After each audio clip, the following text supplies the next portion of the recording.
अमरीका ने तहरीक इंसाफ के मुजाहिरीन से पुरअमन एहतजाज और तशद्दुद से गुरेज की अपील कर दी है। तर्जुमान महकमा खारजा मैथ्यू मिलर ने प्रेस ब्रीफिंग के दौरान वाजे किया कि वो पाकिस्तान समेत दुनिया भर में आज़ादी इजहार राय और पुरअमन एहतजाज के हामी हैं। उन्होंने कहा कि अमन व अमान बरकरार रखते हुए पाकिस्तानी कवानीन और आइन का एहतराम यकीनी बनाया जाए। तर्जुमान महकमा खारजा ने पाकिस्तानी हुकाम से अपील की है कि पाकिस्तानी हुकूक और बुनियादी आज़ादी का एहतराम करें।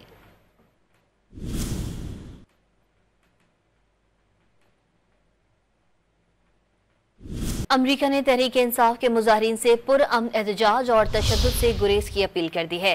तर्जुमान महकमा खारजा मैथ्यू मिलर ने प्रेस ब्रीफिंग के दौरान वाजे किया कि वो पाकिस्तान समेत दुनिया भर में आज़ादी इजहार राय और पुरअमन एहतजाज के हामी हैं। उन्होंने कहा कि अमन व अमान बरकरार रखते हुए पाकिस्तानी कवानीन और आइन का एहतराम यकीनी बनाया जाए। तर्जुमान महकमा खारजा ने पाकिस्तानी हुकाम से अपील की है कि पाकिस्तानी हुकूक और बुनियादी आज़ादी का एहतराम करें।